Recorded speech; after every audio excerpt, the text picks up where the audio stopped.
2 storms took out a lot of sand. It's out there. It's coming back. Is that?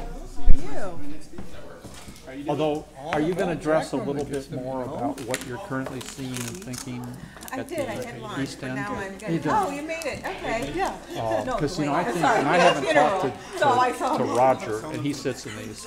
No, she's dead. But the last discussion, you said Why you is it were so long? seeing potentially Oh, we're live now? less potential that we could be doing a big project than what we might have 6 months ago thought. No, it's just that they have to. I think that's, we may want to at least start to, because I think he's still expecting a big project out there. Did you tell them? Yeah. And I think what you've told me is, we don't know, but it's a You tell little Chris as less well, than it's what we supposed to be hot thought.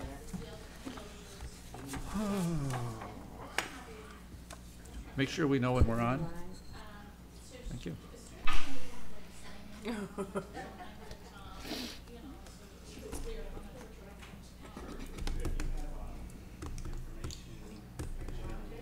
Actually, I can just shut it off, right?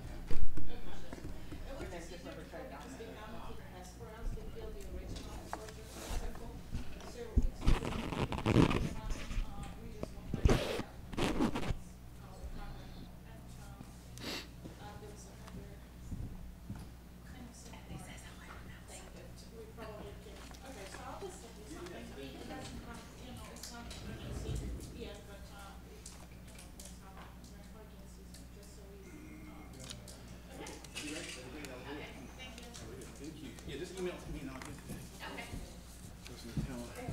Hey, how you doing? The people he's hooked up with on golf are mostly ex-military. They'll play by the rules. Well, no, they all love Trump, which is. Oh, crazy. serves him right. Serves him right. Oh, my golly. So is he converting, or? No, he says he just can't stand. This is like playing with you, me, and Lynn every day, right? Hey, Hello, Diane. aren't you kind of hot wearing that t-shirt under there? No. Okay, I've been inside all day. It's not like I'm doing yard work. okay. I'm Did you get my note about the CVB? So is this one. Yeah, I ju- wrote you back.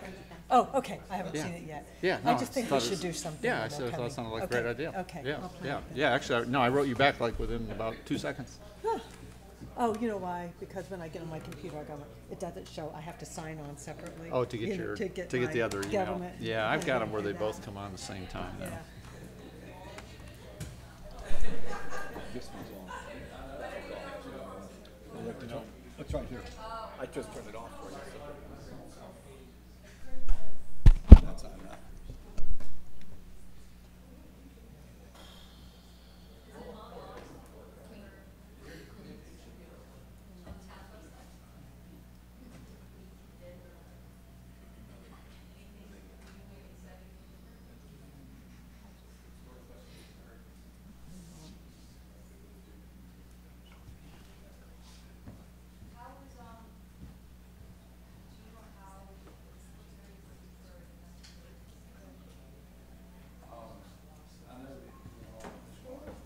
Hello, John.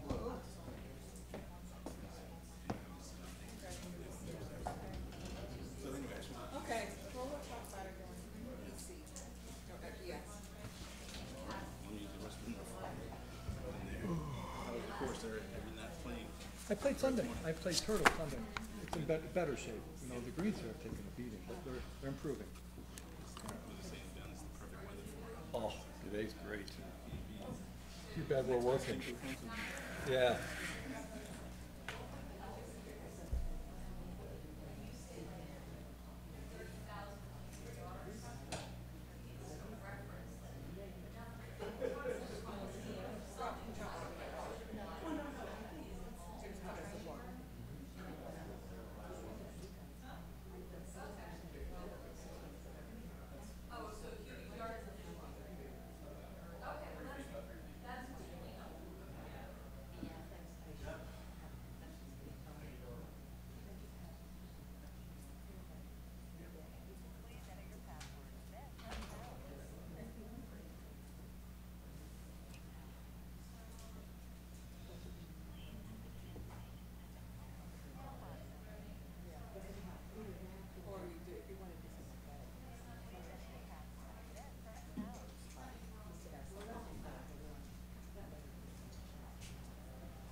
Randy said he had lunch at that place we tried to go to the other night. He said the food was terrific. Everything I've heard is He good. said the food was excellent. And I so think their service tried to be good. I thought she was fine. She was doing fine. We should have left the tip. I didn't Except think about that it till after we left. yeah, you know what, I Should've didn't left the either. tip. I didn't either. And We she was talked being about it on the way sold home. as a sort of a snag in your, That's right, in yeah. your, At least it's getting good business reviews, plan, yeah. food wise. Yeah, we went to,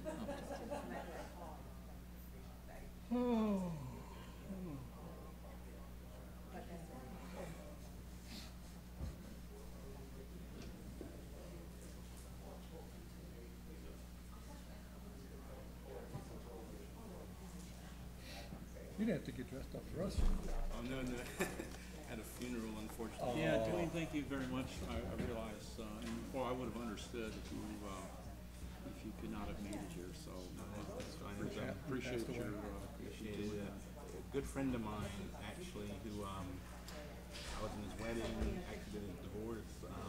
He was in my wedding, but his name's it's his mother. His name's Fred Rankin.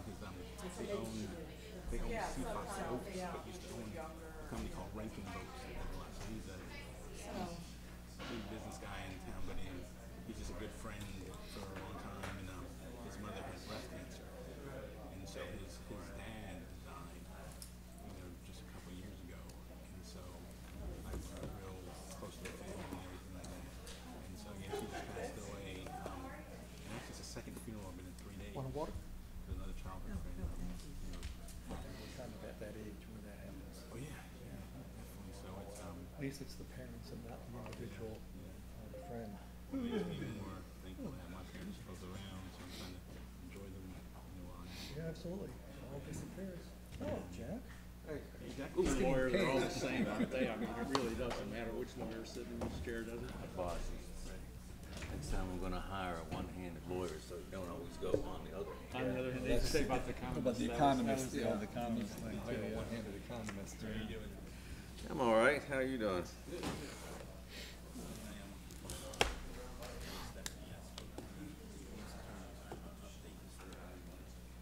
You're back from the auditors? So it stayed in the statute.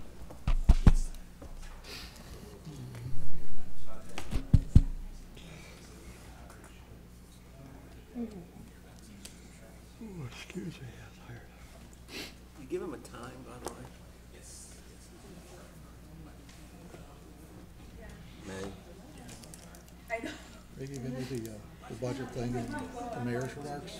I'm sorry? You gonna do the budget thing and the No, mayor's- when we get to the budget item, I do have a few mayor's comments today, but, no, I was gonna do that as the entree to the budget. So, I mean, we've been through the budget, so whatever. I don't know if I'll be fine doing that one. Because you guys already seen it, you didn't, because I know Ryan Connection takes it off. In the audience, I want to make sure that. And what is that? Because the budget's something. I'm trying to get the right. I thought maybe you had a spectacular Some of the fifth polling courts were trying to look at what I Number. out. The right stuff. Oh, that's a long walk, right? That's a No, tough one. it's, To birdie. Tough hole to par. Jenny, Oh, okay. Sad about to meet her. yeah, that's Jenny Huntington. Is she going to? We give everybody She a can, chance. I guess she can start. Circle widens as the day goes on. Yeah, she's in the county council. Okay. How you doing?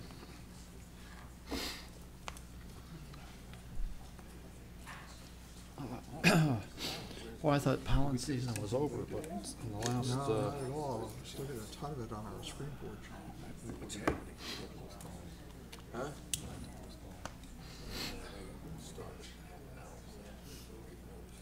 Wayne was saying there may be some action with Tamiko and Ken. I hadn't heard, I haven't talked to him. He'll I had not talked to him.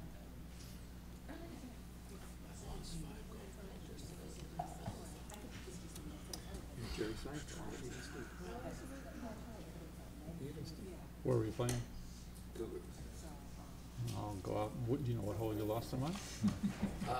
You'll never, I mean, unless you got a scuba outfit, you'll never find it. Sometimes I'm desperate enough. All right, I'm going to call the town council meeting to order, and if everybody would join me with the Pledge of Allegiance. Pledge allegiance To the flag of the United States of America and to the republic for which it stands, one nation, under God, indivisible, with liberty and justice for all. All right, good afternoon. How many people would like to hold this meeting outdoors today? We could do that. First order of business is the approval of minutes of the town council meeting on April 3 last month. Do I have a motion to approve? So moved. A second? Second. Any changes, comments? No. I take that as none. And we have some music. All right, all in favor of approving the minutes? Aye. Okay, they're approved. Mayor's update. I actually have a couple things I just want to update both the town council and everybody else on. Last month, I mentioned that there was the creation of the Johns Island Growth Management Committee. It was going to be chaired and co-hosted by Mayor Tecklenburg of Charleston and Judge Vic Rawls, the county council chair. We did have our first meeting last month. I think it was on April 17th.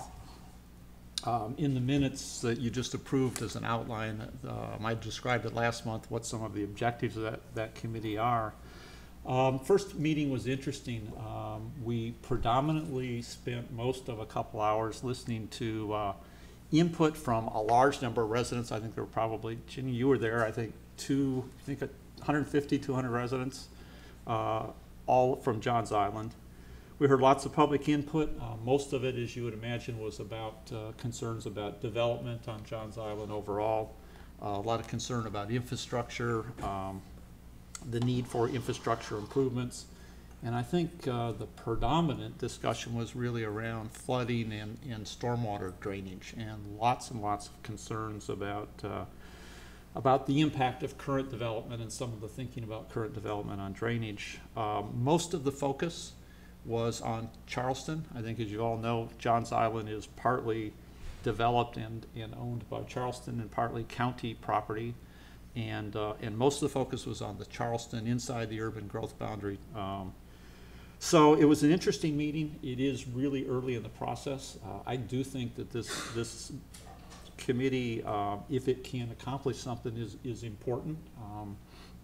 Because I think we all think that Johns Island and the direction that it's taking, particularly with respect to infrastructure, is important. So the verdict's out, but I think I'm optimistic, and hopefully this will go in the right direction. But we heard a lot of input. Second thing I wanted to update everybody on, we do have a state election primary in June. And the county council seat that represents Kiowa, that actually represents Kiowa, Seabrook, James Island, and some portions of Johns Island, will be on the ballot for the June primary. It is the Republican race for the county council seat, is a contested race this year. Joe Quayle, you may know, is the current incumbent. And Joe is being contested in this race by Jenny Honeycutt, who happens to be here sitting, and she can wave. The main thing I think is important, and I know Stephanie Braswell, I think, is going to try to do some communications in the next month. This is an important seat to Kiowa. When I talked in a few minutes about the little poll that we did and some of the things that residents are concerned about, Johns Island is important. Roads, the development on Johns Island, the creation of infrastructure are a big issue. And they're issues that Kiowa does not control, but they are issues that the county council and Charleston's council do control. So I think this is a very important race. And so we are going to be announcing that we will be holding a, jointly with Seabrook, Ron Ciancio, Seabrook's mayor, and I are going to co-host a candidates, it says candidates night, but it's at 1 in the afternoon. So I guess it's a candidates afternoon. It'll be on May 30th. It will be in this room And we will be working out between us and Seabrook and between us and the candidates, generally the format. But what we really are trying to do is just provide an opportunity for our residents on Kiowa and Seabrook to meet the two candidates, get to know them, hear from them both in maybe a little bit of a formal sense. So maybe we'll ask them some questions about some key issues that we know are important, but also have some real informal time so that they can meet the candidates. So we will be getting that announcement out pretty soon. We're coordinating it with Seabrook. But I really would like to, I know it's hard to get people out, but it is important, and it would be great if we could talk this up and get some of our residents to come out and meet these two candidates. You want to bring booze? It's not yet off the table. Or ice cream, anyway. That's how you get the crowd. Right. 1 o'clock? It's 5 o'clock somewhere.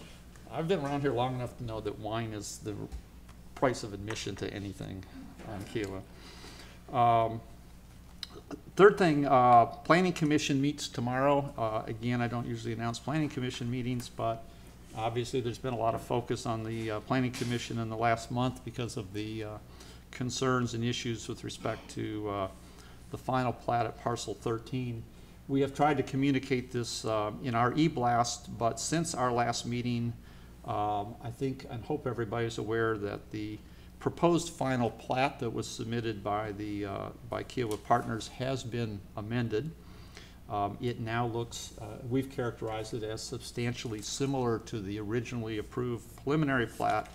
I believe, therefore, that this is no longer a controversial issue, but it is on the agenda for tomorrow, and if people who had an interest in this and were thinking of attending the Planning Commission are not aware of the changes, they probably want to do that. But I think we now are in a different position than we were. Another issue that I wanted to just give you a highlight on is some of you may have seen a couple weeks ago, I sent out a little poll to try to get a sense from some of the community of where their priorities were for a number of different issues that potentially impact our residents in the community, and just sort of begin to get a better dialogue going. And that survey ended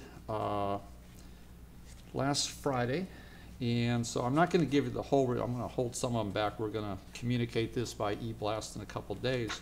But I did want to give you sort of the highlights. First of all, we had 674 people respond, which I have calculated is more than the number of people who voted for the mayor, or voted for anybody in this town. So we may conclude in the future we probably should be doing mayoral and council elections by email. But that's in the polling world, that is a really high response. So I think these are really good numbers. Also, the response, we had demographics: full-time resident, part-time resident, and people who just use their property for rentals. The response rate between the full-time and part-time was really even, just a few more full-time residents. So I won't go through all of this, but I thought it was the top ones were instructive. There really were differences in people's priorities. It was very clear what the 5, 6 to 10 top issues were for our residents and our part-time residents. So the top 4, and that's all I'm going to provide here, the top 4 were maintaining the beach and dunes. I know Steve sort of stood up over there. Protecting Kiowa's wildlife and natural habitat, having roads across Johns Island safer and less congested, and keeping the island well-maintained and representative of a premier community. Those were the 4 sort of top issues that really jumped up above everything else. Again, I think you see a focus, and if you go back and look at what I think is sort of what really distinguishes Kiowa from other communities, we often talk about the environment, the beach. This was very consistent with that. Full-time residents, part-time residents, and renters were very, very similar. Yeah, all of them had those as their top four. The only difference was our full-time residents had having roads across Johns Island safer and less congested was their number one priority, which is useful for, I think, John, who spends a lot of time with our elected representatives focused on Johns Island roads is a good data point to have. We also had about 86 individual comments, so people took time to actually sit and write, and we got a lot of very interesting comments. So later this week, Stephanie Braswell will be sending out an e-blast. We'll provide the full results. But I really appreciate the feedback that we got from residents, and I think there's some real interesting things in here. The last thing that I have is from my comments, and Judge McGill is not here, but I want to address this anyway. In the last couple meetings, plus a number of side conversations with both myself and with our town administrator, in citizens' comments, Judge McGill has addressed the council a couple times, and he has raised, he's given us a lot of paper, he has raised a lot of comments and what I will call a number of allegations where he has been questioning the town's conduct, the accuracy of some of the town's work, particularly relating to the compensation of Petra Reynolds, who we all know is our town clerk. And I wouldn't normally address these in public sessions, but he's made the allegations and stood up here on multiple occasions in public session, and essentially has made allegations that the town has not, in fact, handled a number of things correctly with respect to calculating over a series of years her pay. That we've made errors in various adjustments that we've made, and that we are somehow insinuating that we are either refusing to follow up on those issues or hiding things. And I just, for the record, and I will give, if he were here, I'd say this, I will give the judge credit that I believe he is sincere, and I believe he thinks that he is doing the right thing in raising these allegations, but he is just absolutely incorrect.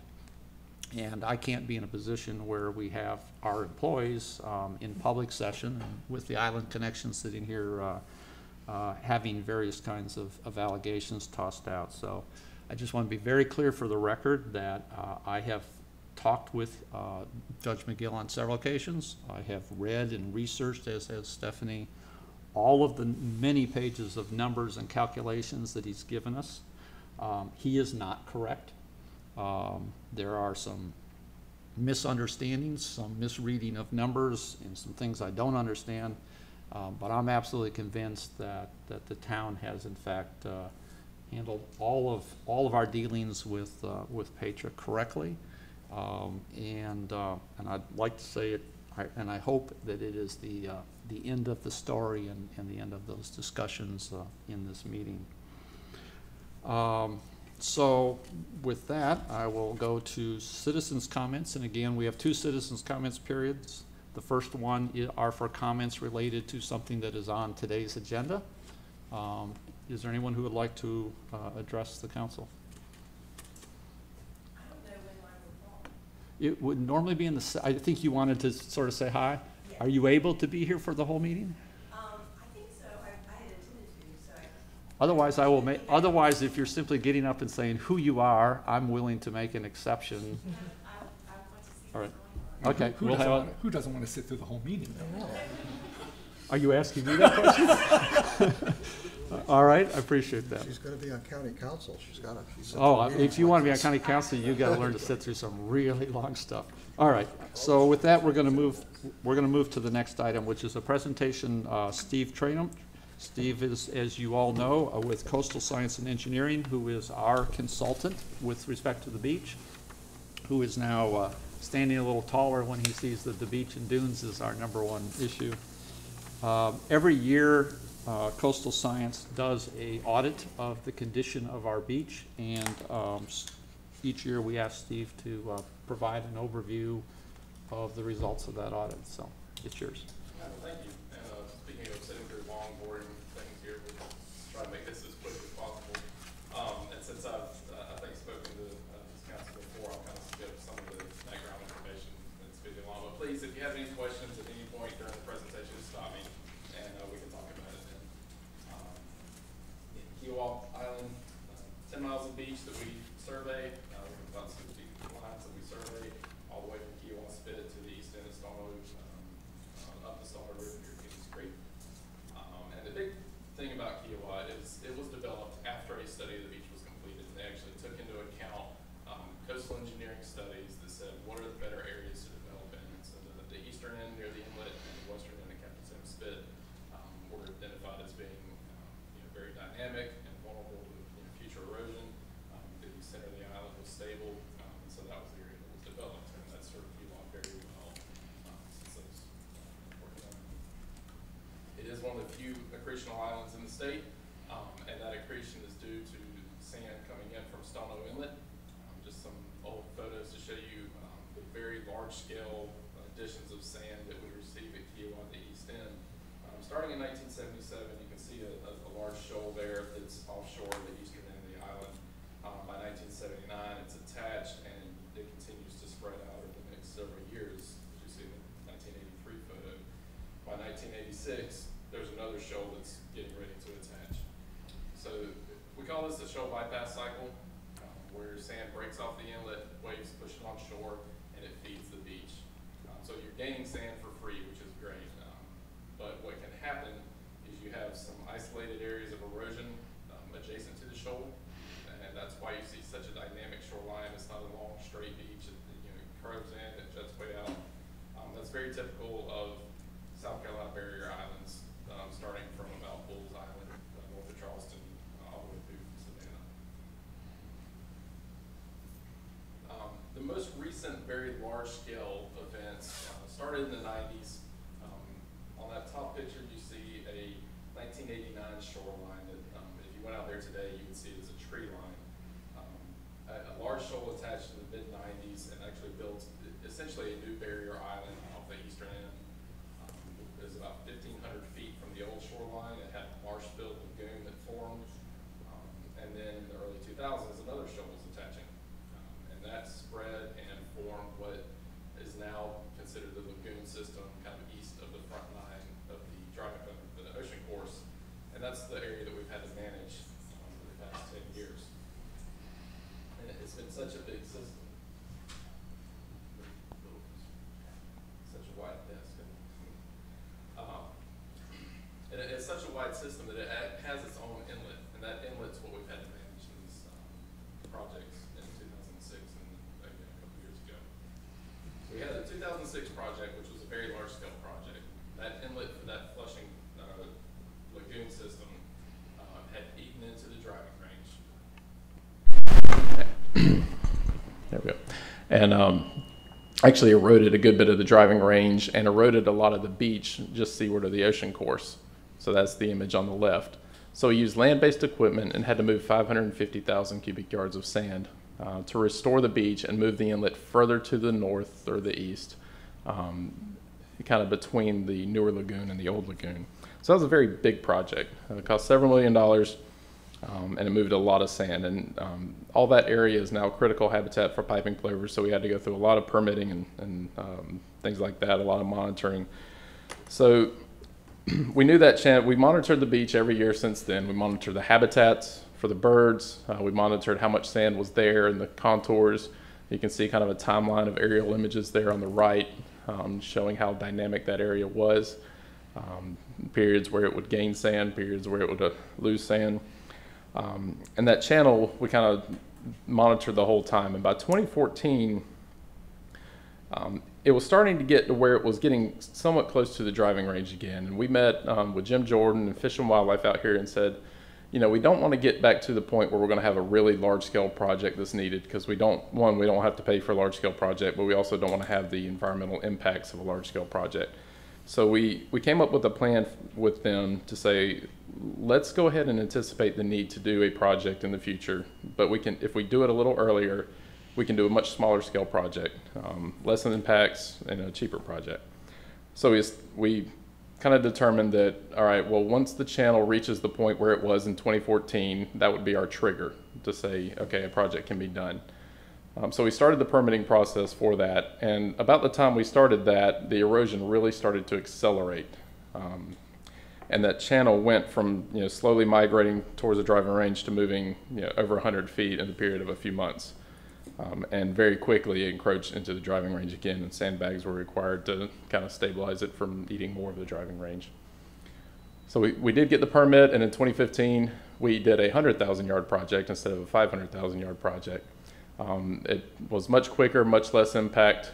And we really tried to focus on the habitat conservation, so limiting the scale. And we also included a provision that would let us repeat the project if the channel got back there again.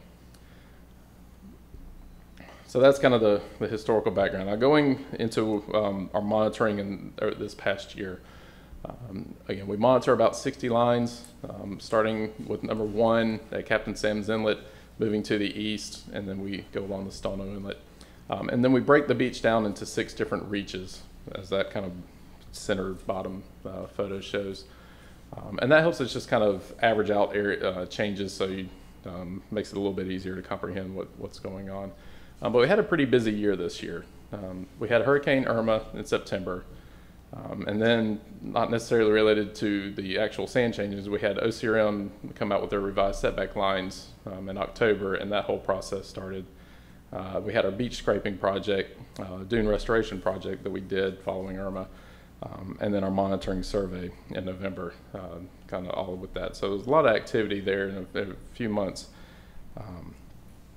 And kind of an outline of what's really been impacting the beach over the past several years. Again, Kiowa, historically, the eastern end gains sand. The ocean course is very accretional.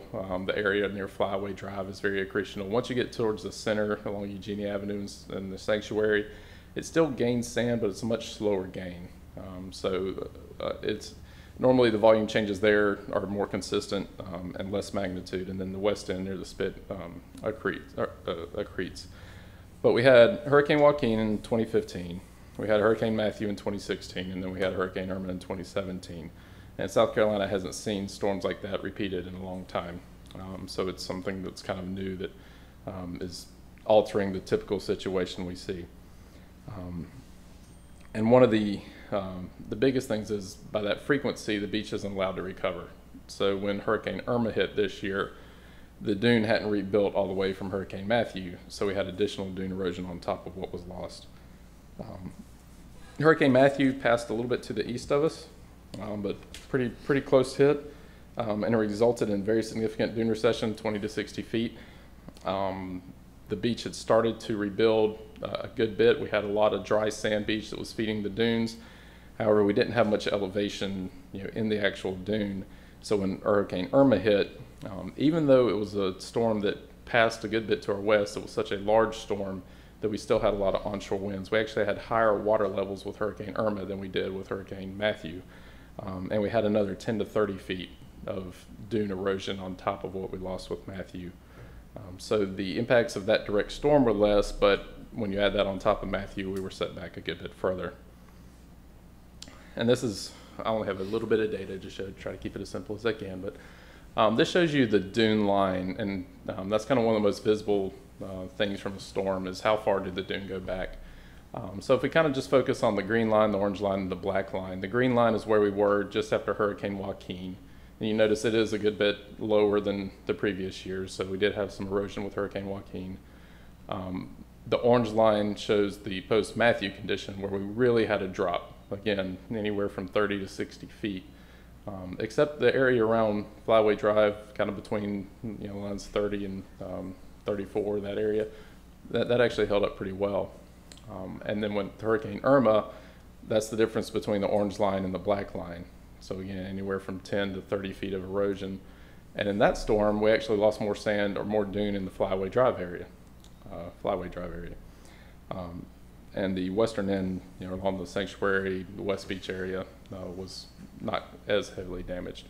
But overall, if you kind of look at just the average black line is, 60 feet to 40 feet of dune erosion compared to where we were in 2012. So that's a pretty good chunk of sand that's gone. Now, the important thing to note here is that dune erosion doesn't necessarily equate to volume loss. We have what's called the beach cycle, or storm beach, where sand goes from the dune during the storm and deposits offshore, and I'll show a profile of what that looks like. But here's what the beach looked like after Hurricane Irma. Again, recently we rebuilt walkovers. The ones that survived were way out on the beach, so it's kind of an indication of how far back the dune went. The area in front of the sanctuary was getting fairly thin. Down around Flyway Drive at Boardwalk 32, we had loss of the primary dunes, which were, the larger primary dune was lost with Hurricane Matthew. So now you had smaller dunes that were further landward that were washed out, and you had a lot of kind of flooding between the small dunes. And then the ocean course had actually reached the cart path in a few spots. So it was to the point where portions of the beach, especially along Ocean Course and Turtle Point, qualified as an emergency condition from OCRM standards. So that's what allowed us to do immediate dune restoration through the beach scraping, is we were within 20 feet of a structure, and they consider a golf course a structure. You can see the lack of any dry sand beach, which is, again, typical of any post-storm condition, with waves right up to an escarped dune. This is what the ocean course looked like right after the storm. So we did the dune scraping project, and I don't have a lot of photos of that process, but this is what the post-project looked like at the ocean course. We built a dune seaward of the driving range, which allowed them to reclaim some of the area that had been overwashed to a similar point to where it was before the channel migrated into it a few years ago. We extended that all the way down Ocean Course, in front of the Beach Club, in front of Turtle Point, and we had a permit that allowed us to also do it in front of Eugenia Avenue. This is what that looked like on, I think, what's the foggiest day I've ever been on the beach, there on the top left. That's Eugenia Avenue, standing on the recently built dune, and then that bottom right photo is Turtle Point with the dune. Again, that was anywhere from probably a 6 to 8 foot vertical escarpment before the dune restoration was placed. So how much sand did we lose? The big picture. Overall, the island lost about 210,000 cubic yards of sand between January and November 2017. That compares to a loss of about 750,000 yards the previous year. So we did much, much better than we did the previous year. Again, that's still atypical for Kiowa, but the important thing to point out here is that the residential areas, which I'm consider kind of West Beach, Turtle Point, Ocean Course, so anywhere from Beachwalker Park all the way up to about the Ocean Course Clubhouse, were overall very stable. You lost about 25,000 yards of sand or so, but big picture-wise, that's fairly stable, especially for that close to a storm condition. The lagoon reach lost over about 270,000 yards of sand. And that is a natural overwash process because there's, I'll explain that here in a few minutes and show some photos of why that's going on. And then the Stono Inlet Reach is that area up the Stono Inlet to Penny's Creek is also erosional because it doesn't have a source of sand that's feeding it. The Kiowa Spit Reach, it gained a good bit of sand, but most of that gain is not seaward accretion of a dune, it's elongation of the spit, so the spit's growing towards Seabrook. So we're accounting for that growth in our volume calculations. Overall, the beach was fairly stable other than the dune erosion. If you average just the profiles there, it held up fairly well. Again, over the past year, the erosion was mostly restricted to the area east of the ocean course. I mentioned the residential zone. It lost 370,000 yards the previous year. So again, we're much, much better off than we were the last year. I'd love to have a year off of hurricanes so we can see what the real recovery is going to be. I'll show you some photos of what's coming back from the visual viewpoint, but we'll have to survey it to see what's coming back all the way through the underwater area.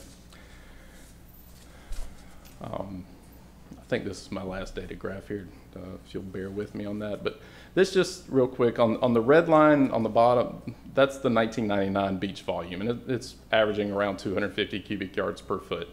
And again, a cubic yard is about the size of a good-sized stove or dishwasher, 3 feet by 3 feet by 3 feet. I was asked to kind of visualize what that is. So 100,000 cubic yards will fill a football field about 50 feet high. So when I say we lost 30,000 yards a foot, that kind of gives you some visual of what that might be. But the thing to point out here is the red line was where we're at in 1999. The black line is where we're at now in 2017. And everywhere except the very eastern end of the West Beach Reach, which again is the eastern end of Eugenia Avenue, kind of to the sanctuary area, we're above that volume as where we were in 1999, despite all the recent erosion that we've had due to these storms. We're down a little bit from where we had maxed out in early 2014, or in some cases 2015, but overall we're still a lot healthier, which is, again, a good thing for Kiowa. The profile, as I said, with the loss in the dune, if you here just kind of look at the orange line and the black line. The orange line was where we were in January, the black line is where we were in November, and there near the top, you can kind of see where we lost that dune that was, I'd say, between the 5 and the 10 elevations. We lost a good bit of the upper beach, but then if you look at the very right of the image, you see that the black line moves higher than the orange line. That means that sand from the upper beach went out in the low beach profile and built underwater bars. So that's the sand that will come back up the beach during calm weather and rebuild your dunes and your volume. And that's what we've observed out there. So the calm weather promotes beach recovery. Any sand that was net loss, so when we talk about dune erosion, that's not volume loss, but the volume loss, that 280,000 yards, that's sand that's gone from Kiowa. So that has to be replaced by the new sand from up coast. We're seeing a lot of recovery as far as the dry sand beach area. And the scraped dunes have remained stable. We haven't lost any of the dunes that we scraped, which is a very good thing. If you have an erosional beach, if you scrape up the dune, it immediately goes back into the lower profile. So we haven't seen any of that. This is kind of an example of what the recovery looks like from a similar area in West Beach. Right after the storm, that top image, and then you see a very wide dry sand beach that extends off the frame there in the right image. Same thing in the sanctuary. This is the scraped dune that covers the boardwalk, or goes just behind the boardwalk, but then a good dry sand beach out in front of it by April. So again, a lot of recovery. No escarpment present anymore because of the restoration. And here's what the east end looked like a few months after Irma. I'll show you some more recent photos, but overall it's holding up well. We didn't have any overwash into the driving range, thankfully. So this is a photo from just a few days ago of the east end, and a couple of things to point out here, just to give you an idea of what we may be looking at in the future over the next several years. First is, and maybe I can do this, and does this show up on your screen where you can see? Mm-hmm. Okay.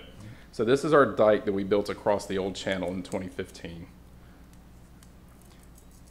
We opened a channel here, and it migrated, as we expected to do, back towards the west. But what happened in Hurricane Matthew is a new inlet opened up here, which is right near where we built it in 2006. And that inlet has persisted and actually increased and has now taken most of the flow of the water. So this channel that we had constructed, it just recently closed completely. Now there's a dry sand berm across here. So what that means is now there's no real erosion pressure on this dike from a channel moving into it as it exists today. So that eliminates the potential for us to do any additional project over there, because again, we have that trigger where that channel has to be back to where it was in 2014.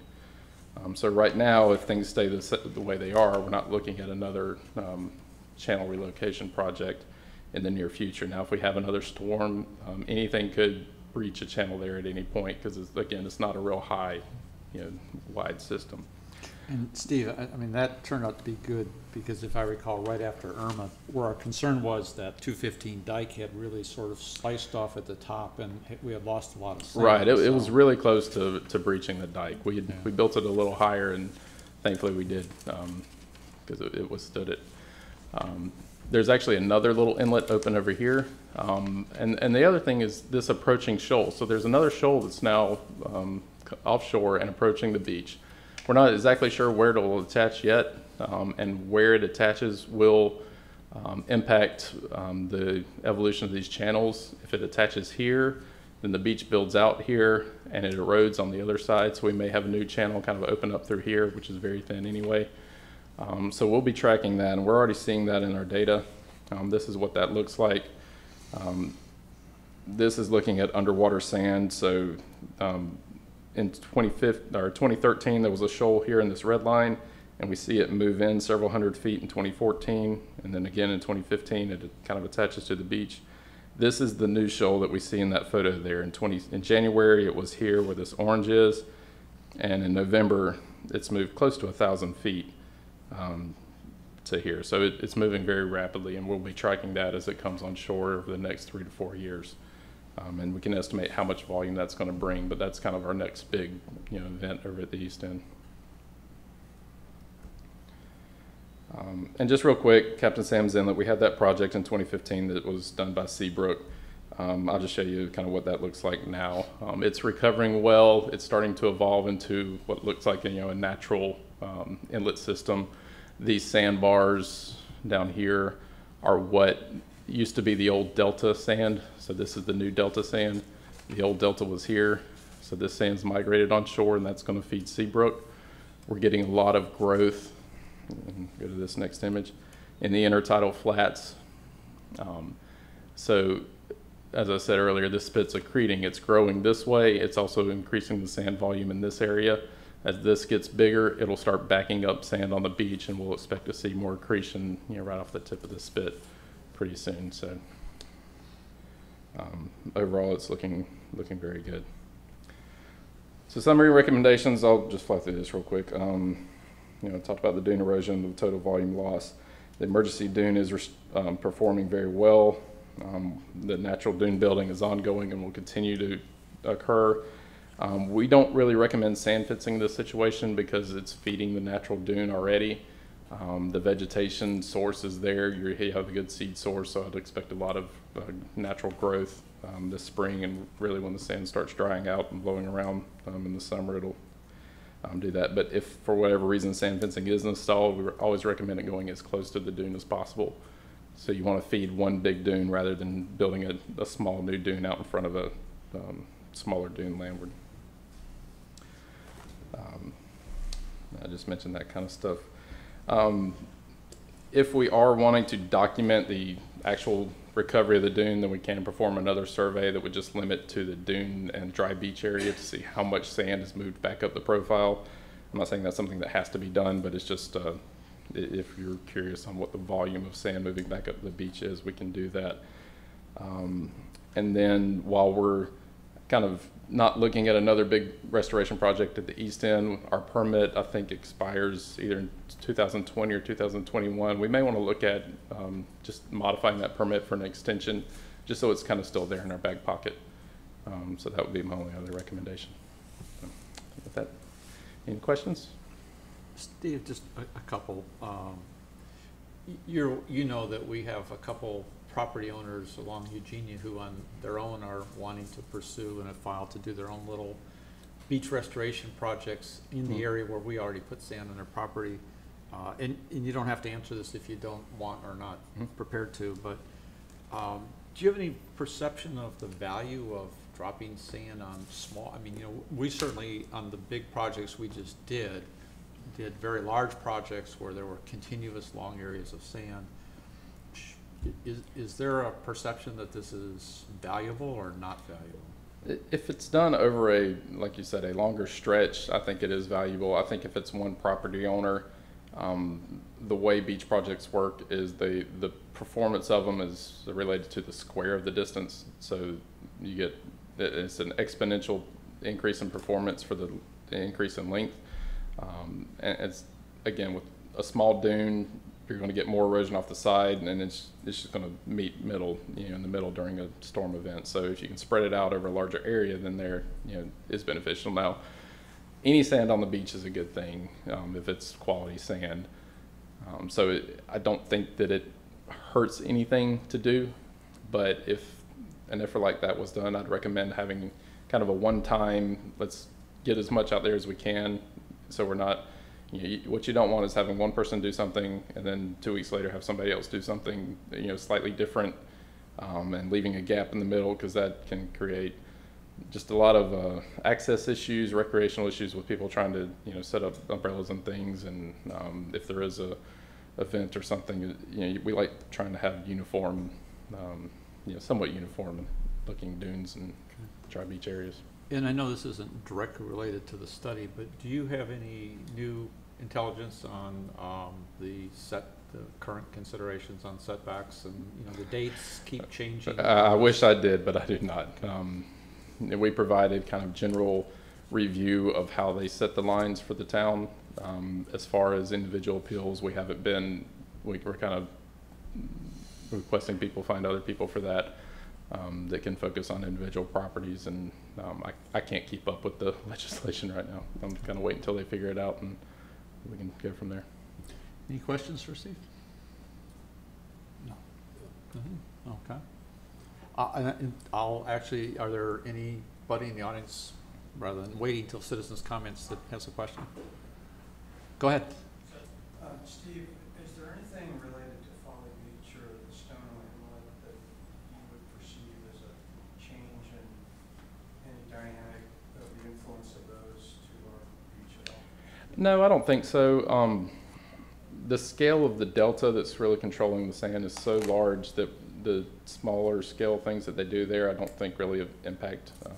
If they were taking 30 million yards of sand out of the delta, then yes, absolutely. But with the size of the channel, I don't think it's really affecting too much with Kiowa. And honestly, it would be very hard to document and prove a cause and effect relationship by that. We had to deal with that when we did our project over at the county park, and trying to track 10,000 yards of sand over that scale is really difficult to do. All right. The pond that's developed out there next to the driving range, since there's no inlet, nothing flowing in and out of there now, and it doesn't look like it's overwashing because of the size of the dune coming in there, will that pond eventually evaporate? It will. I mean, if it's completely cut off, then yeah, it'll slowly evaporate. Wind-blown sand will eventually fill it up. It will take a while, but it will eventually fill in. And as we have storm events and things that have that occasional overwash, it'll knock it back down where it'll slowly fill in. And in our report, we have some profiles that go through it that shows some of the infilling. It's not been very rapid, but it is still infilling and moving a little bit closer. So it'll be a long process, but. I think it was in the annual update that followed Hurricane Matthew. It wasn't a big part of the report, but there was brief mention of recommendations on rebuilding of walkovers. Mm-hmm. Specifically, the language was something along the lines of often stairs are more preferable, I think, as a temporary measure. And I don't know if that comment was in there because stairs are preferable from a cost standpoint, or they are just more helpful in terms of the dune reestablishing itself. Can you comment on that? I may not be remembering this correctly, but I think what the intent of that was is immediately after a storm event, we're not sure exactly where that dune's going to want to form. So our recommendation wouldn't be to build some very expensive permanent walkover when a dune might want to form over the top of, in some cases a gazebo or whatever people might want to put out there. But a walkover, let's see where the dune's going to want to build itself. So if you could do more of a temporary construction that once the dune line kind of established, you can say, okay, now let's actually extend it out to the dune.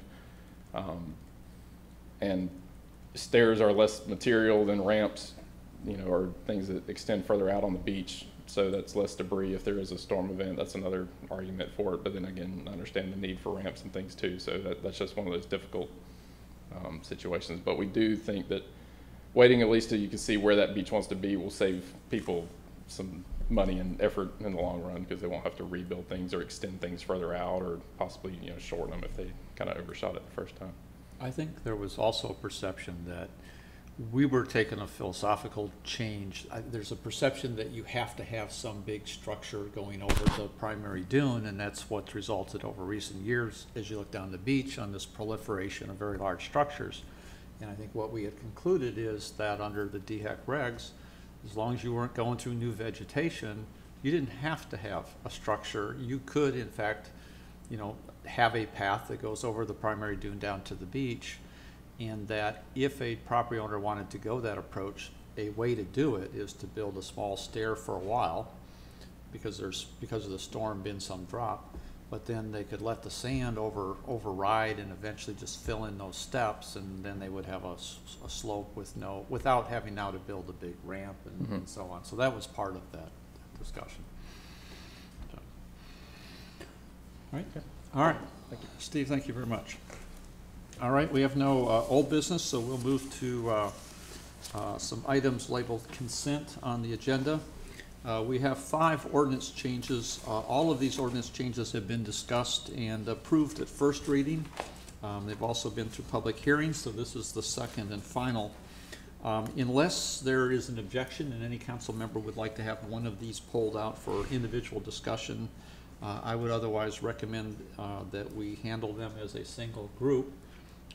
So if I don't hear an objection, then what I would ask for is a motion to approve agenda items B, C, D, E, and F. So moved. Second. All in favor? Aye. All right, those have been approved.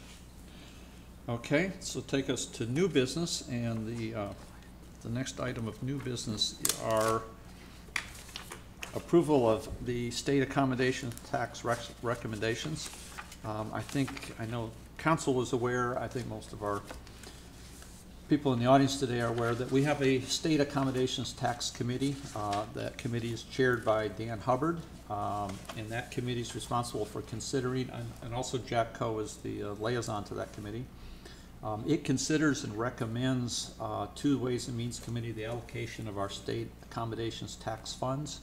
Unlike our other accommodations tax funds, there are very, very specific and more restrained rules driven by the state on how these are considered and allocated. You will see from the exhibit that we projected $1.1 million in state accommodations taxes to allocate, and that there were requests for approximately $1.4 million in requests. The recommendations of the committee ultimately allocated those funds to 5 organizations, being the town of Kiawah Island, the Kiawah Island Golf Resort, Freshfields Village, the Kiawah Island Motoring Retreat, and the PGA Championship. And you will see in the farthest column, Ways and Means Committee recommended the actual allocations. So these are the recommendations that actually were made by the State Accommodation Tax Committee. They have been reviewed by Ways and Means. No changes were made. So if I have a motion to, or could I have a motion to approve? So moved. A second? Second. All right, open for discussion. Again, we've all seen this at one time or another. Any changes? No. I have to recuse myself on the vote. Okay, so let me back up here. So could I have a motion to approve the state accommodations tax recommendations excluding the Kiawah Island Motoring Retreat? So moved. All in favor? You have a second. You need a second Oh, first. sorry. Do I have a second? Second. All right, now all in favor? Aye. Okay, now could I have a motion to approve the recommendation from the State Accommodation Tax Committee for the funding of the Kiawah Island Motoring Retreat? So moved. Second. All in favor? Aye. Okay. Before we move to the next item, I do want to note one thing on this set of recommendations. You will notice in there that there was a recommendation and approval of funding for the 2001 PGA Championship, which we've not seen in the past year. And I just want to sort of provide a little history, since none of us were here in 2012. In conjunction with the 2012 PGA, the town provided approximately $400,000 in funding, primarily from accommodations tax and primarily from state accommodations tax, in several different installments over a couple of different years, but ultimately aggregating to $400,000. And that was directed primarily towards the support of transportation activities related to the tournament.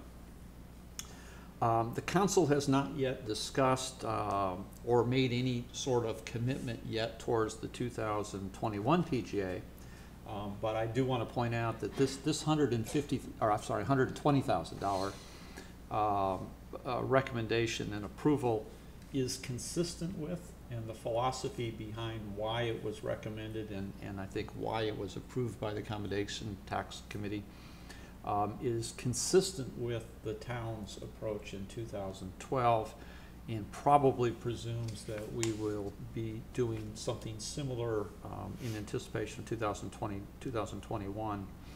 I expect that between now and year end, what I will want to bring to the council is a recommendation and to have a discussion around the town's support for the 2021 PGA. And so before we get into next year's budget, we'll have had a philosophical discussion and sort of see if we arrive on a direction going forward. And I'm very comfortable that what I will be recommending is that the town take a position and make a commitment similar to what we did in 2012. Again, this is you know I was going to say one in a lifetime, but I guess it's one in every 11 years. Is that can I count on that, or yeah, one in every 11 years opportunity for the town of Kiawah to get national attention in a manner that we couldn't buy in all of the other promotion dollars that we spend. We know it has a significant impact on revenues, property values, property sales. I expect that we'll reach the same conclusions that a council did in 2012, but nonetheless, I wanted to point it out, and we will bring something back to the committee for a discussion later. So, all right, let's move to the next item, which is to consider ordinance 2018-7 to amend Article 9 Building and Building Codes Chapter 4 Permits, Licenses, Fees, Divisions, Permits, and this is a first reading. And Chris, are you handling this? Yeah, I'll try to set it up. A few months back, the mayor asked several of us to get together to review permit guidelines. That group consisted of Stephanie Tillerson, Jake Dowd, Bruce Biker, and myself. The mayor's request was to find ways to make the permitting process more customer-friendly. The current situation is that for any job a contractor does for a resident over $1,000, it requires a permit from the town. And the original reason for this was interesting because I didn't know why the town took that position, but it was to satisfy a FEMA requirement called substantial improvement, which the town tracks the substantial improvements homeowners make to their properties, because if they get to a certain threshold, 50% of the value of the property of the home, they're required by FEMA to bring it up to current code. And that benefits FEMA because it, of course, cuts down on potential insurance losses in the event of a large event. So FEMA drove that process primarily. A more liberal reading of the regulations and consistent with how the other surrounding communities read those regulations allows the town far more leeway than what we anticipated or what we put in place earlier to track substantial improvement. The group's recommendation is to eliminate all residential trade permits, regardless of value, if the work does not require an inspection by town personnel upon completion. So there are still 5 areas that will require permits because they require an inspection at the conclusion of the work. These are anything to do with mechanical changes, electrical changes, plumbing changes, propane or other gas, and any structural changes. Did I capture them? Beautiful. What is eliminated as a permit, needing a permit, is any other work not requiring an inspection, and I believe we've got a sample list of those in the new ordinance. If adopted by the town council, this position will eliminate roughly 50% of all permits issued by the town and should ease the burden on our residents when planning improvements to their property. Those are my comments. Why don't I ask for a recommendation to, or a motion to approve this ordinance change, and then we can, with a second, we can open up for some discussion. And I will move to approve adoption of ordinance 2018-8 to adopt, I'm sorry, I got the wrong, switch my pages back, I'm getting way ahead of you here. Ordinance 2018- going pages 07, an ordinance to amend Article 9, Building and Building Codes, Chapter 4, Permits, Licenses, and Fees, Division 1, Permits. Second. Now open up for discussion, questions? Really, point of clarification. You mentioned one of the exceptions would be requiring an inspection would be electrical. And then you have electrical minor repairs not requiring an inspection. Is there, I mean, is minor repair well understood, or should there be some type of listing there as well? We still have the $1,000, is the $1,000 kick in there? That's taken out. Yeah, we eliminated the $1,000 threshold altogether since we're eliminating the trade permits. Trade permits, okay. Which established that $1,000. The minor electrical work would be things like changing out a ceiling fan or some other form of a fixture that doesn't require the contractor to go in and replace a branch circuit, for instance. That circuit going to that light fixture won't go to that. Yeah, I'm going to capture you on the Okay. recording. Thank you. Sorry about that. All right, here we go, we'll make it official. Bruce Spiker, building official. In regards to the minor repair work will consist of changing out light fixtures, anything that doesn't involve opening up a wall or rerouting wiring and that type of project. Simple things. Plumbing along those lines is the same way. If you're changing out a faucet, you know, we don't require a permit for changing out a faucet.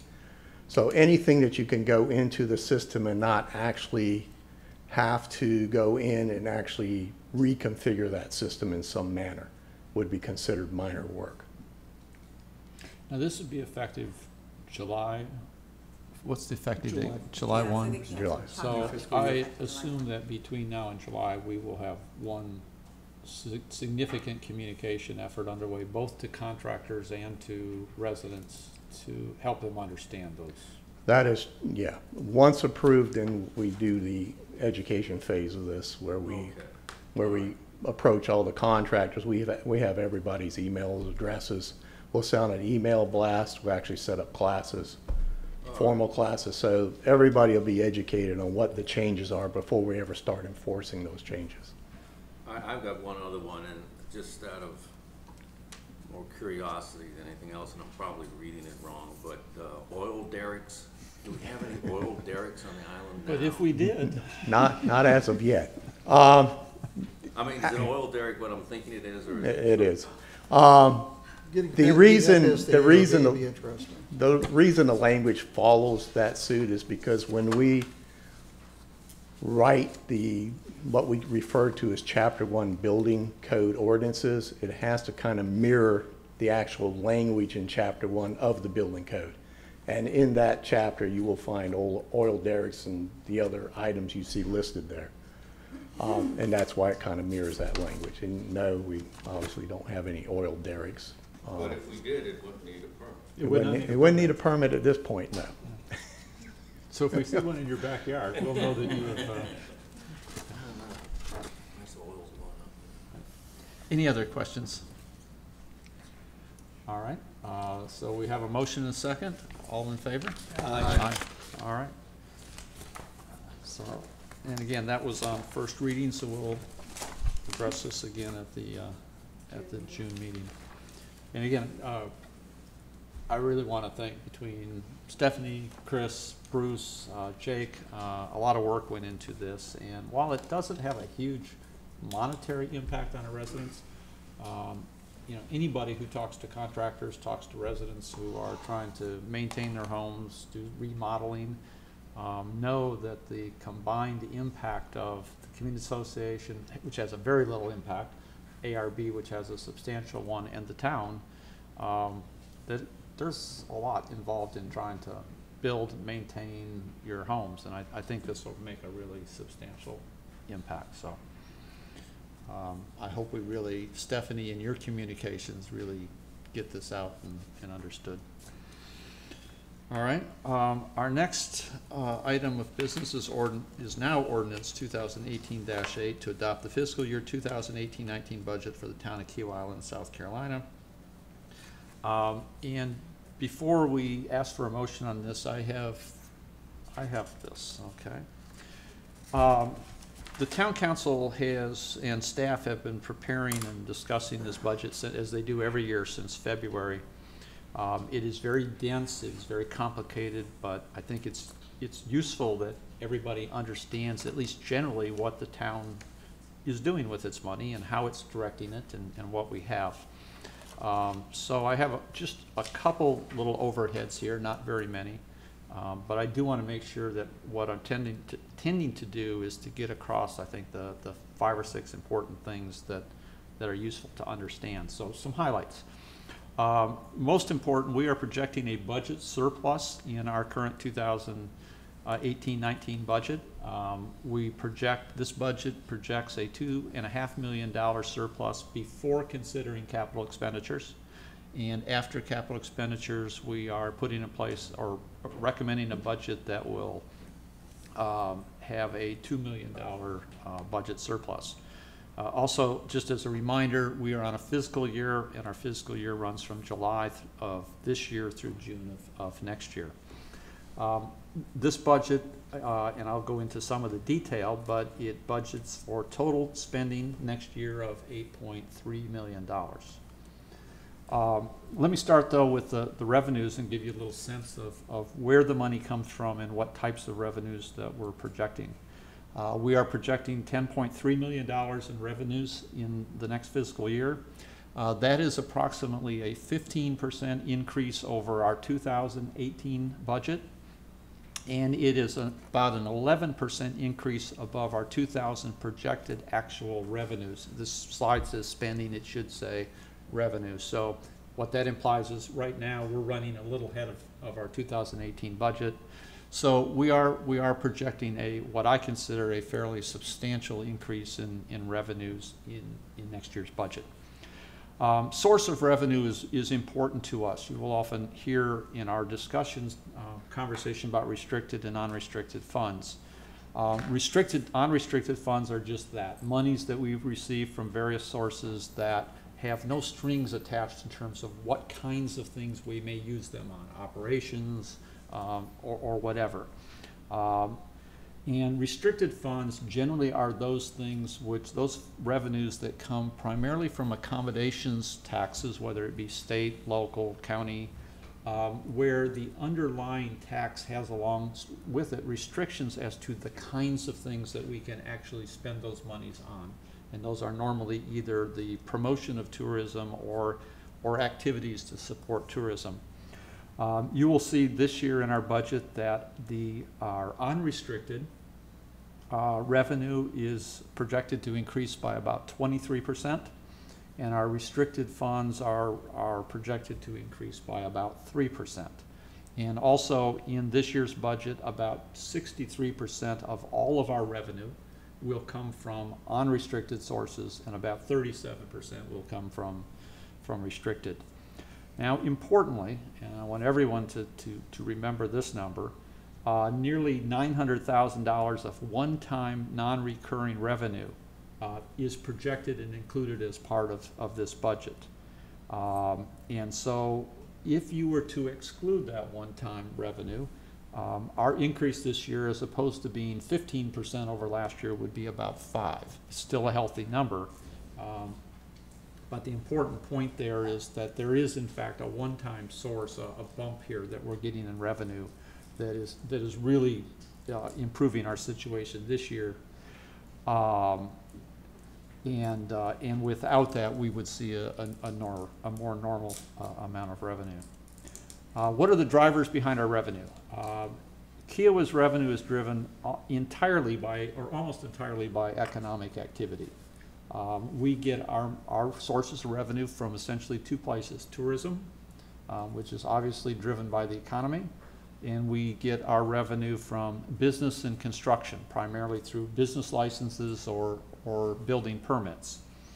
Kiowa collects no property tax, and I'd like to think I don't have to say that, but you don't know how many emails and comments and things we see where people talk about their property taxes that they pay to Kiowa, and we do not collect one. And that's important because what that reflects is the fact that when we do well, when the economy is doing well, our revenues certainly benefit from that. But conversely, if we reach a point in time where we run into a bad economic cycle, or some of these major drivers like construction on the island begin to level out, we'll see that impact in our revenues, and we need to be thinking long-term about the potential for that happening. We don't have the stability of a safety net that if the economy falls apart, we've still got a property tax sitting there. As far as this year's projections, since we don't have a property tax, we are always only able to project our revenue. We don't have the ability of doing the calculations and saying this is how much we absolutely are going to get. So what we're projecting are moderate growth in tourism, some growth, but only moderate. We're projecting some moderate growth in construction and business activity, but again, not significant. Except that we are perceiving a significant short-term increase in revenue from major resort projects. So that $900,000 that you see is not exclusively driven by the major investment activity of Kiawah Island Golf Resort. There are others as well contributing, but they are a major driver of that. And so much so that I've considered getting our Roger and Liz stadium seating and popcorn for these meetings in the future in return for this very nice hit. But it's going to go away. Those projects are slated to be done, and that revenue will go away. There are also two policy changes that are impact, but we are in fact increasing the fees to rental properties. And the other increase is a slight reduction in revenue. The change which we just approved with regard to building permits, there is a revenue hit as a result of no longer requiring those permits. And so there is a reduction in revenue resulting from that. I only have 3 more slides. This is, I know, very hard to read, so I don't expect you to be able to, but I think it's instructive to know, well, where are we spending our money? So I would just highlight, I think, a couple things here rather than you're trying to look at the whole thing. What this is showing is for each of our main functions, things like public works, the cost of our buildings, our solid waste, law enforcement, and what we call other functions, which are really the discretionary things. The top line ones are things which almost any municipality around the country it does and is expected to do.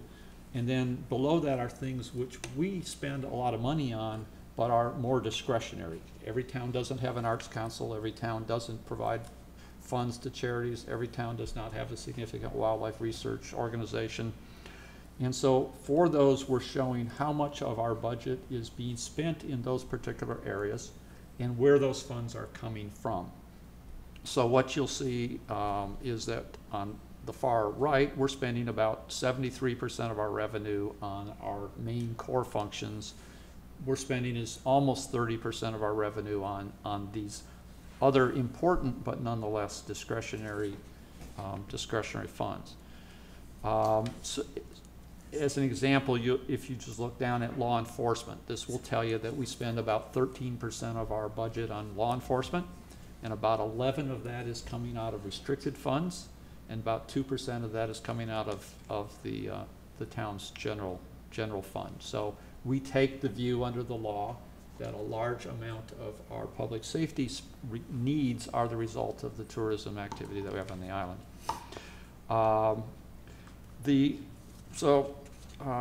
That'll give you a little bit of a sense of where money goes. One I want to hone in just quickly are the tourism dollars. You'll see that we spend about 14% of our money on tourism. Specifically this year, we will be allocating about $1.4 million allocated towards the support of tourism.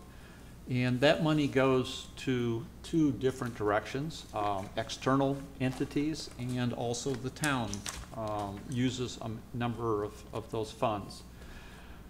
The external recipients are the Charleston Visitors Bureau, the Kiawah Island Golf Resort, the Kiawah Island Conservancy. It's not on here, but the PGA is also in this most recent budget. Freshfields Village and the Kiawah Island Motoring Retreat. And I didn't intend it, but actually the amount of money that we're spending to these external recipients or providing to them actually is in the order that they're written here if you were to put the PGA right after the golf resort. The bulk, the largest single amount of our money goes to the Charleston Visitors Bureau, and that is an allocation that is required by law. The town also prevails itself of the use of accommodation tax or tourism money because we, in some cases, actually promote tourism. In other cases, we, by law, are allowed to charge some of our activities to this budget because what we're doing is driven by supporting tourism.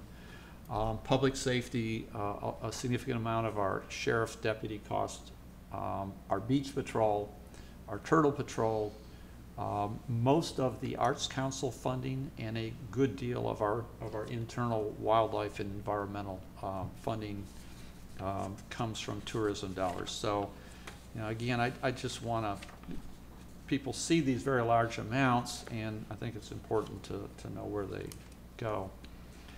Projected spending, we are projecting next year a spending budget of $8.3 million. These numbers also, on the face of it, look large. We are recommending spending in this budget of 14% above 2018 and 13% above our projected actual spending. And I will obviously tell you that if there were not some reasons why in this environment spending increases of 14% year over year would be unsustainable and certainly not within a trend that we could handle. But in this year, there are some one-time very significant cost drivers. The first and most significant is a change in law enforcement approach that we have discussed in past meetings and conceptually approved to move forward. That cost, as those past discussions have indicated, will have a significant budget impact. In this budget, it increases the cost of our law enforcement dollars by about 76%. Some of that is one-time cost. And if you were to strip out the one-time startup cost of that change in approach, then the ongoing impact is about 31%. But importantly, because you would say, well, why would we ever increase our spending by 31%? Obviously, because we believe that we will be getting a substantial service improvement in terms of coverage, the quality of coverage.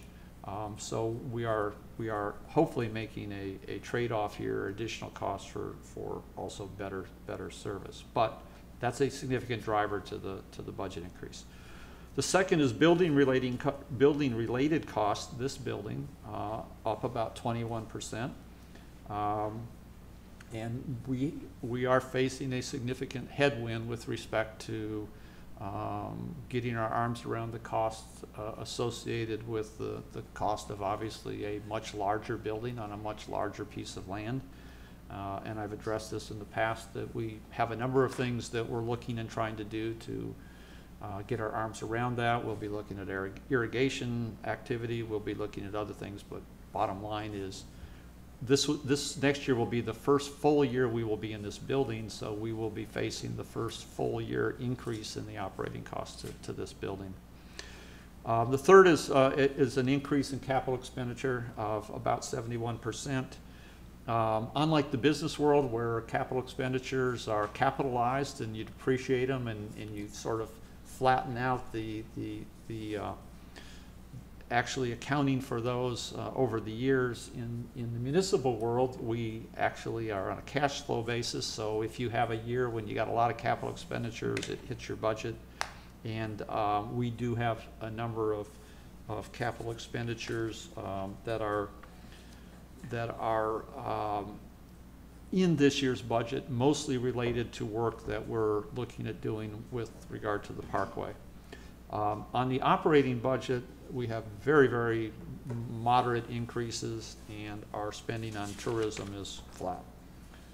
And the last message I want to leave you with is that it is important, and I think this council has spent a lot of time talking and thinking about not just this year, but because our future revenues are cyclical, or could be, that we're looking out a few years at where there may be very large expenditures, and are we doing the things necessary to position the town to have the funds if and when they might need it in the future.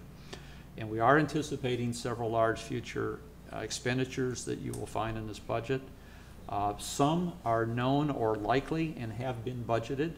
And for example, in the budget we have set aside approximately $3.1 million for the 2020 budget that would be primarily earmarked for Parkway improvements. We're looking at the potential for both repaving and potential improvements and changes to the Parkway between the circle and the first gate. And even though Steve in his presentation said there are still questions and maybe changes about what we may have to do with regard to beach renourishment, the potential is still there, and so we still have in our longer term capital budget some significant amounts that we're setting aside for the possibility of a relatively large beach renourishment project. So those we've budgeted for, but they're also unknown and unbudgeted. The Parkway, if we conclude, for example, that as part of the repaving that we need to make some substantial changes for flooding abatement, raising the level of the Parkway, there could be fees, costs that we have not, in fact, yet budgeted for. We do not budget for, but always have the potential for storm cleanup fees. And we have to be thinking ahead to the times when we could have a reduction in our revenue and be in the wrong part of the business cycle. And just in case there's any question whether these big numbers ever occur, in 2018, we spent $277,000 in unbudgeted, unanticipated storm cleanup costs.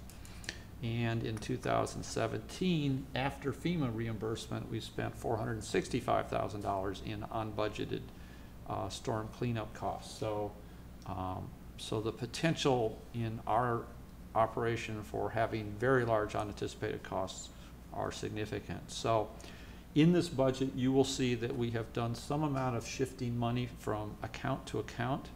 And the major thing is that we have shifted about $2.7 million that is sitting in an array of different accommodation tax accounts and moved those to our capital fund so that we are beginning to build a larger balance in that fund should we ever have any of these kinds of unanticipated expenses. So that is the budget that we're putting in front of the town council for approval.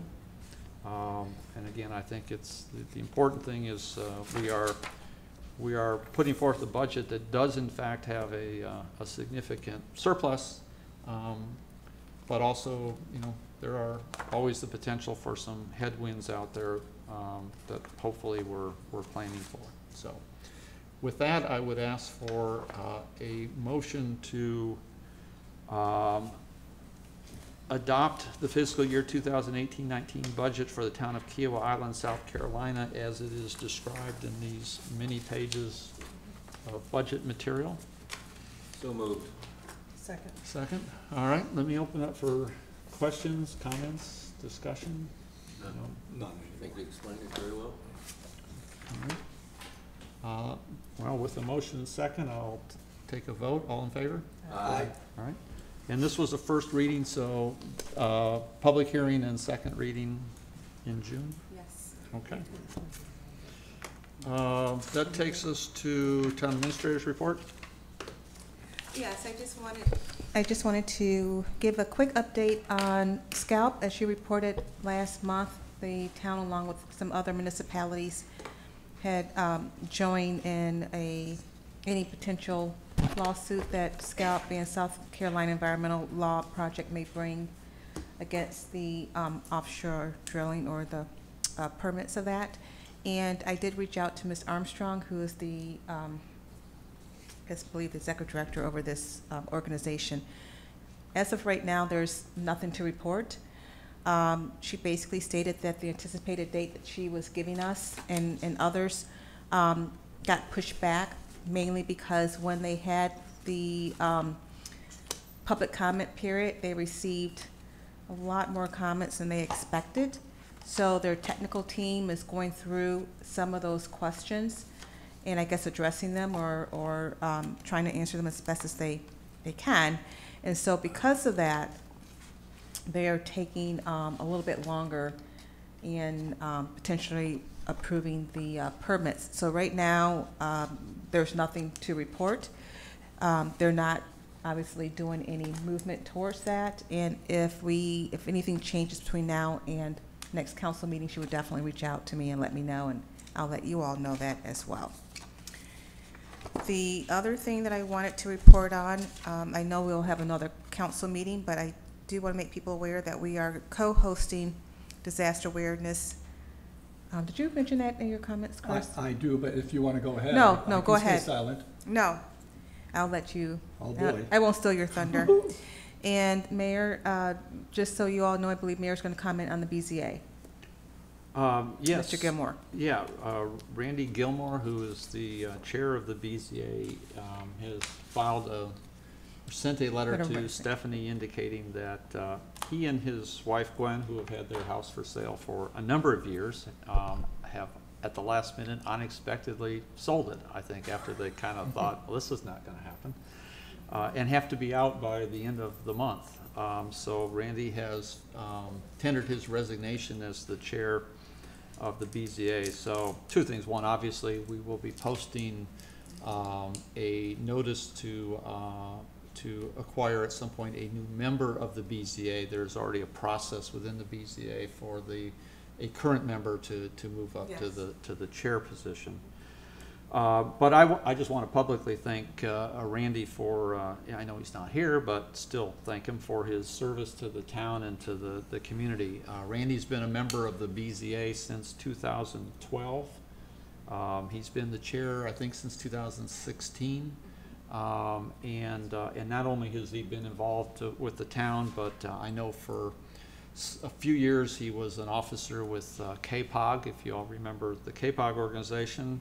I know he held some roles in the KICA also. I think he was on their security committee and some other things. So you know, Randy's got a long, he's also a starter out at the ocean course.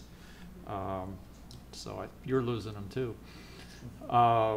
but he's been a tremendous chair. He's contributed to the community. He's contributed to the town. He's been a great chair for the BZA. So we're going to miss him, and yeah. So I want to publicly thank him for everything he's done. Yeah. Thank you, Mayor. That's all that I have to report today. Council member committee updates. I'll start, Diana.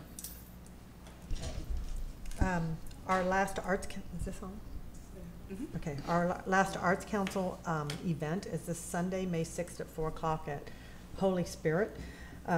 Charleston's piano playing mayor, John Tecklenburg, is going to be performing, so if you haven't gotten your tickets, you might want to.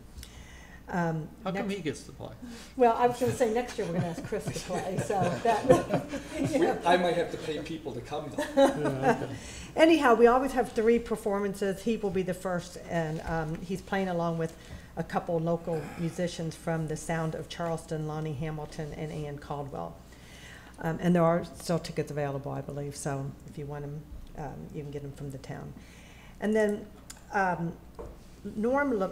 this is about the Sea Level Rise Committee. Norm Levine, he's an associate professor at the College of Charleston. He's also director of Santee Cooper GIS Lab and the Low Country Hazard Center.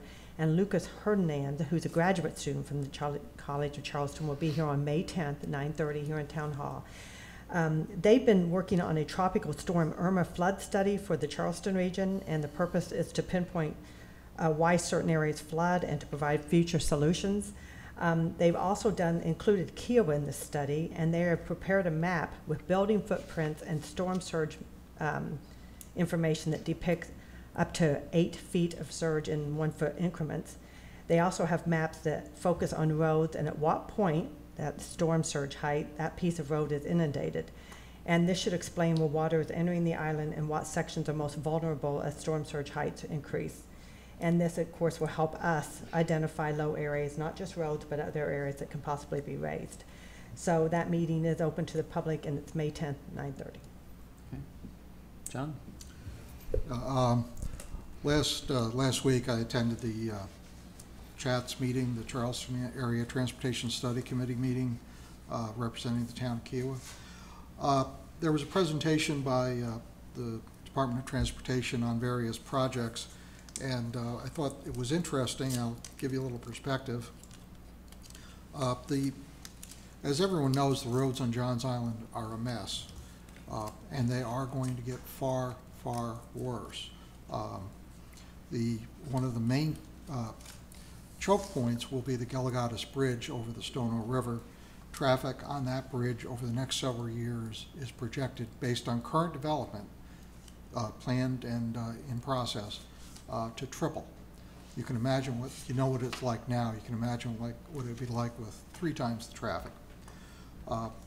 As of now, the only thing being done on Johns Island to help mitigate that traffic is some work at the Johns Island end of that bridge. However, what's being done is probably not going to be particularly effective because of the design that they're using.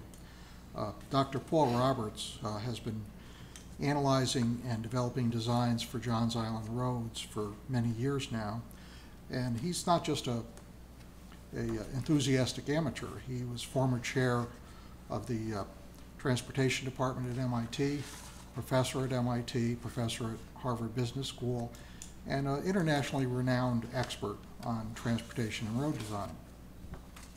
Unfortunately, all of his efforts have been ignored by the county and state. What is probably needed on Johns Island, and well, maybe put the whole completion of 526 aside, though that is needed. What is needed on Johns Island are a few things. First, there needs to be an improved design implemented at the end of the Galligatus Bridge, along with a traffic circle onto Maybank Highway and a 4-lane Maybank Highway. That is absolutely critical. Less critical but important is dealing with the intersection of Main Road and 17 and improving Main Road, probably 4-laning Main Road, and what's known as the flyover at 17, though that's a very expensive project, order of magnitude that starts to get up there with some of the other major projects.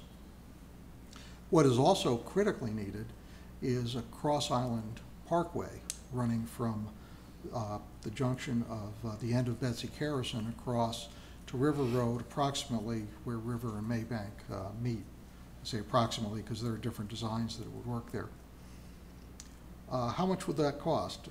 You know, I don't really know exactly. We have, in the past, there was an analysis done on the Cross Island, which would be, say, about $55 million. Clearly, it'd be a lot more now. In total, though, what I've described, excluding the flyover, which is a very expensive operation, what I've described is probably in the order of magnitude $250 million, which is a great deal of money, but let me put that in some perspective. Volvo is, and I'm mixing apples and oranges here because there are different funding sources for what I'm talking about, but Volvo is getting an interchange at approximately mile marker 189 on 26. If you've been out 26, you'll see the work going on. As highway projects go, it's moving at lightning speed. Expected completion of January 2019. How much is that going to cost? $52.2 million. Maybe some other little items that are going on. The Route 41 bridge replacement, that's about $50 million. There's also currently in plan and in process several changes to the 26 and 526 that are unrelated to the extension of 526. For example, I-526 Rivers Avenue to Paul Cantrell, a interchange improvement and corridor improvement, including widening, $800 million. I-526 Rivers Avenue to US 17, widening of the mainline interstate and interchange improvements, $226 million. And last but not least, I-526 completion. Anticipated cost $770 million with a notation, there is no funding. So that gives you an idea, or just order of magnitude. Those are just a couple of projects. There are many others that are much smaller, you know, but not that much smaller. There is a great deal of money being spent on roads. Boeing, for example, I don't have the figures in front of me, but order of magnitude has spent, the state, county, et cetera, has spent at least as much on Boeing as they have on Volvo. And I'm not saying any of these things are bad things. What is a bad thing is totally ignoring the Johns Island roads. At the Chats meeting, Mayor Tecklenburg was good enough to say that Johns Island roads do need some attention. I kind of said the same thing. Our representative on the Highway Commission agreed. He has relatives on Johns Island and said it's a mess. But so far, nothing is being done, or nothing effective is being done. Very little effective is planned. The flyover, if it ever occurs, is several years away from completion. And the other projects that I've mentioned aren't even on the radar, let alone set for completion. So this is a really serious problem. And you know, we've been talking to our representatives at the county and state level for literally for years about this, to no avail. I would very much encourage all Kiowa residents to write to Senator Campson, Representative McCoy, and Representative Quayle, and Chairman Rawl of the County Council, and ask and demand that something be done on Johns Island, because it is going to get much worse if nothing is done. And frankly, it's almost too late now. But I did want to bring up that, and I wanted to give you some perspective on what it will cost to fix Johns Island versus some of these other mega projects that are, except for 526 extension, in the process and most likely to get funded. John, thanks. Chris? Disaster Awareness Day will be held on Wednesday, June 13th in these chambers. It will be held from 2 o'clock to 4 o'clock. It will include folks from Seabrook and Kiowa. There will be a reception afterwards, including wine, because I'm taking the suggestion I made earlier because it works.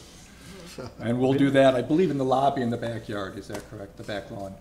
So everyone's invited to attend. That's all. Okay.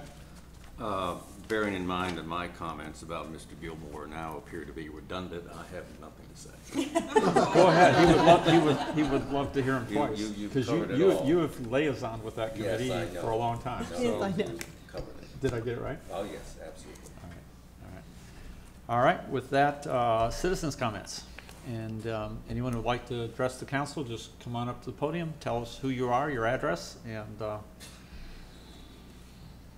Good afternoon, and thank you, council, for letting me speak. I am Jenny Honeycutt. I am running against the incumbent Joe Quayle in the Republican primary on June 12th for the District 9 seat, which represents James Island, Folly Beach, Kiowa, and Seabrook on county council. Mr. Wilson, thank you for your comments. I have been very, very actively involved in some of the issues with Johns Island transportation. And even though I primarily represent the majority of my constituents are on James Island, I have a unique perspective because I lived out here for over a decade. And I experienced what I consider just a travesty and failure on the part of leadership to address an entire constituency.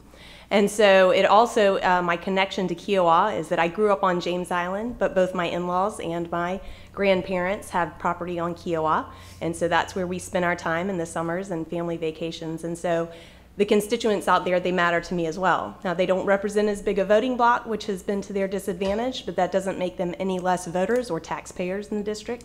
And so I want to make it clear that I am listening. I spent some time with Paul Roberts, Dr. Roberts, on Saturday morning. I have studied up on the Cross Island Parkway and the costs. My understanding from our Deputy Transportation Administrator is that we are waiting on the completion of the NEPA study for 526 so that there's no interference with any other environmental impacts before looking again at the Cross Island Parkway.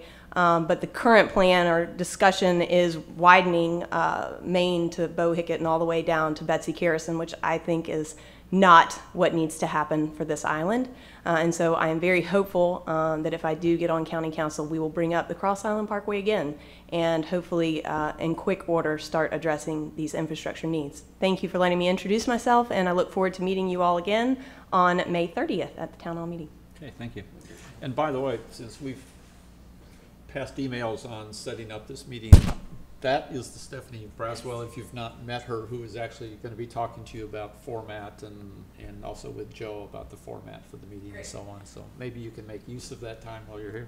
And when I turned around and saw Bruce, I also am a construction litigator, so I have lots of clients out here on Kiowa. I primarily represent defendants, but I've been in practice for almost 15 years.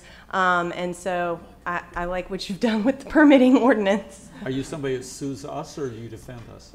Well, I defend the builders out here. All right, okay. All right. All right. Any other citizens' comments?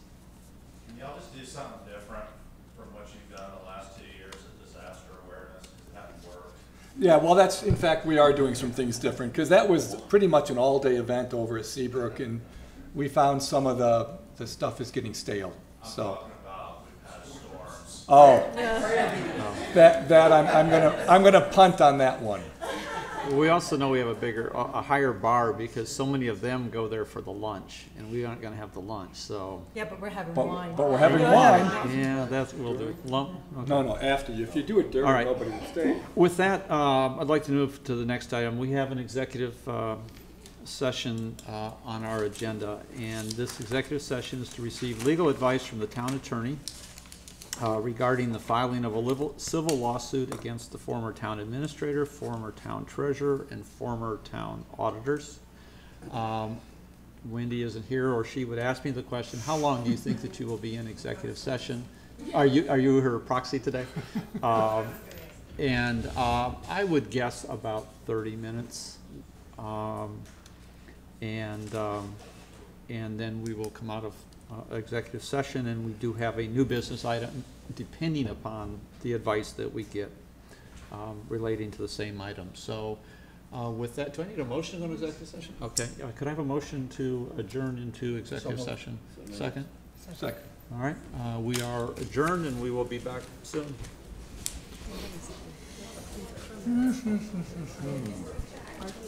Jack. All right, let's, Have a chance and then you can just give it to me after the meeting or something.